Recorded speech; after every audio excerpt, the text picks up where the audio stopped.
Bom, galera, aqui quem fala é o Tarcísio. E então vamos para esse vídeo que é financiamento coletivo, 3 verdades que não te contam. Logicamente, né? Explicar a razão desse vídeo é para falar de 3 coisas sobre financiamentos coletivos que talvez não sejam tão aparentes para quem está de fora ou para quem está querendo começar. Então acho que esse vídeo ele serve bastante para quem está querendo começar.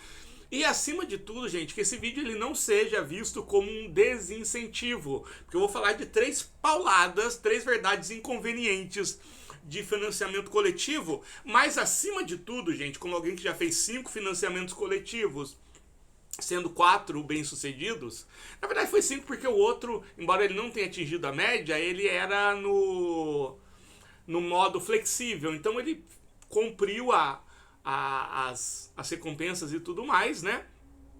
E vale a pena sim, tá bom? Vale muito a pena.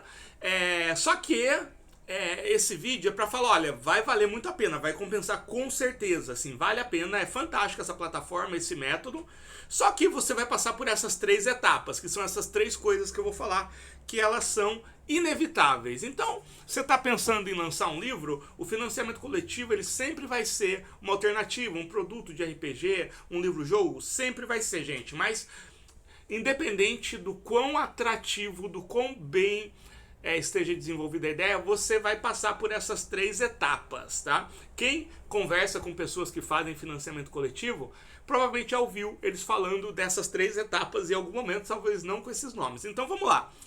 A primeira verdade sobre financiamento coletivo ele vai ser estressante. Ele vai ser estressante, não tem como. Vai ser estressante, você pode até definir certos prazos, mas em algum momento ele vai ser estressante. Seja porque o prazo de entrega está chegando e você ainda não conseguiu finalizar aquilo que você tinha prometido.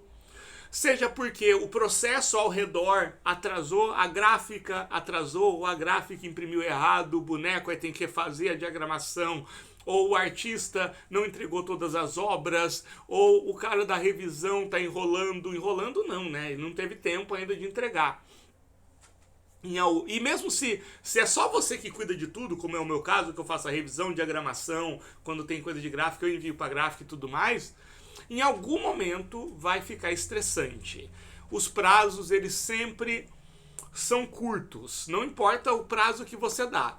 Então, gente, vai ter esse momento de estresse, tanto por parte do produtor quanto por parte de quem apoiou. Por exemplo, o meu Velhas Histórias ao Redor da Fogueira, ele teve um problema que nem foi um problema meu, eu fiz tudo certinho. O correio, ele danificou metade dos meus envios. E aí eles se comprometeram a pagar, só que eles pagaram a primeira parcela no final de setembro e ainda não pagaram a segunda parcela. Então tem 3 livros que eu ainda não enviei. Então tem 3 pessoas que infelizmente ainda não receberam, porque eu não tive como refazer a impressão, encadernação e envio desses 3. Agora eles vão pagar agora no começo de dezembro, mas olha só como algo que saiu totalmente do controle por causa de um encanamento que vazou lá na agência do correio.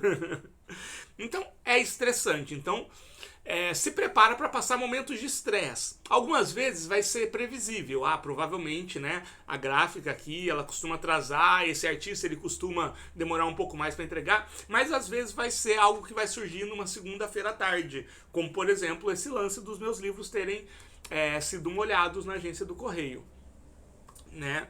Os correios eles foram muito rápidos, eles já falaram, não, a gente vai pagar tudo tal, era para dividir em 2, só que eu achei que eles iam pagar a primeira parcela em setembro, a primeira parcela no começo de novembro, né? Aliás, a primeira parcela no começo de outubro, a primeira parcela no começo de novembro. Na verdade foi começo de outubro e começo de dezembro, mas eles, né? Enfim. É estressante. Né? Se prepara. Escrever sob demanda, porque provavelmente você vai estar escrevendo sob demanda para cumprir o prazo. E se você tiver um bloqueio criativo, porque bloqueio criativos, galera, ele acontece você tendo um prazo ou não, você estando mostrando ou não, ele acontece. E algumas vezes vai acontecer um bloqueio criativo no meio da escrita do negócio que já está em financiamento. Isso aconteceu comigo, por exemplo, com o Koan. que eu tive um bloqueio criativo no meio do financiamento, faltava pouco para terminar, mas eu não dei conta. Então, o Koan, por exemplo, ele foi lançado um mês atrasado, foi pouco, né? Por causa desse bloqueio, né? Esse é o primeiro ponto. O segundo ponto que você vai ter que lidar, e isso é um pouco mais difícil, que é financiamentos coletivos são imprevisíveis, né? Você pode bolar um produto, um livro, um sistema, um suplemento que você fala, meu, isso vai bombar, e o negócio não bomba, né? Tá chegando, falta uma semana para acabar o financiamento e você não arrecadou 50% do negócio, você não arrecadou 15% do negócio. E às vezes você lança um produto que você fala, isso aqui é muito de nicho, né? Acho que vai ter uns 9 apoiadores, e o negócio bate a meta na primeira semana. Gente, é imprevisível, assim, não tem como ter certeza. Não tem como ter certeza. Por exemplo, vou dar um exemplo. A primeira vez que tentaram trazer o For Against Darkness aqui pro Brasil foi a letra impressa através do Marcelo Pasqualin, e o Marcelo Pasqualin ele fez um suplemento, um financiamento. E assim, o Marcelo Pasqualin ele manja muito de financiamento, né? Agora ele teve alguns problemas pessoais e ele precisou se afastar, mas ele já tá voltando, tá bom? Mas você bota aí que durante toda a década de 2000 e 2010, o Marcelo Pasqualin ele foi o autor nacional que mais fez financiamentos coletivos bem-sucedidos e que sempre foi muito. Então, né, fica aqui a compreensão, a gente, né, quem está acompanhando aí as notícias sobre o Marcelo sabe tudo, e ele mandou um e-mail recentemente esclarecendo melhor ainda toda essa situação. E ele fez um financiamento do For Against Darkness que estava muito bem estruturado, o prazo, estava um prazo um pouco mais longo para poder entregar um produto mais mais redondinho e tudo, né, para não ter essa correria. E eu tinha certeza que ia bater a meta nos primeiros 2 dias. E não só não bateu, como ele não alcançou a meta no final dos 30 dias de financiamento. Imprevisível. Imprevisível. E ao mesmo tempo, algum tempo depois, a Retropunk conseguiu o direito de publicação do For Against Darkness e bateu a meta nos primeiros dias. O mesmo produto, com os mesmos preços, ou preços muito parecidos, né? É imprevisível. Então, se prepare, né, crie as suas expectativas, mas também crie esses mecanismos de resiliência, de entender que caso não dê certo, não necessariamente é culpa do produto, é culpa da escrita, é culpa do seu nome, né? Pode ser que no mesmo momento estejam tendo muito financiamento coletivo, que de alguma forma pareceu mais interessante para o pessoal, então o pessoal diluiu o dinheiro, ou simplesmente não rolou porque não rolou, não tem um culpado, né? Então, imprevisível. Primeira coisa é o estresse, segundo, imprevisível, e o terceiro é o cuidado. Cuidado com o quê, gente? Quando você começa a anunciar o seu projeto, você faz um post, logicamente as pessoas querem te incentivar, as pessoas querem ir. Mas vai por mim, gente, assim, experiência própria. 90% das pessoas que chegam falando, coloca aquela foto do cara jogando dinheiro, né? Ou escreve, pega o meu dinheiro. Gente, esse pessoal, a maioria não vai apoiar, sabe? Não se fie apenas nesse feedback inicial, tá bom? Não tem nada de errado a galera escrever isso, mas assim, entenda que nesse momento, nessa etapa em que você fala do seu projeto, que você faz um post no seu Instagram, no seu Facebook, que você no TikTok, que agora tá crescendo pra caramba, né? Galera, saiba que as pessoas que vão aparecer, elas querem, acima de tudo, incentivar você a produzir, sabe? Não necessariamente elas vão te apoiar. Não porque elas estão agindo de má fé, é porque elas querem te incentivar nesse momento. Então, galera, pegue esse feedback inicial e não interprete isso como uma certeza de apoio, tá bom? Eu já vi, e eu tô falando assim, isso não aconteceu comigo. Como eu falei, né, dos meus 5 projetos, 4 bateram a meta, e um que não bateu, ele atingiu acho que 92% e era flex. Então eu considero como bem sucedido, né? Eu tive que cortar umas coisinhas, mas de maneira geral eu entreguei o que tinha sido combinado. Eu consegui entregar, o produto ele existiu, ele existe. Mas interprete esse feedback inicial como um incentivo, não como uma certeza ou sequer promessa de apoio.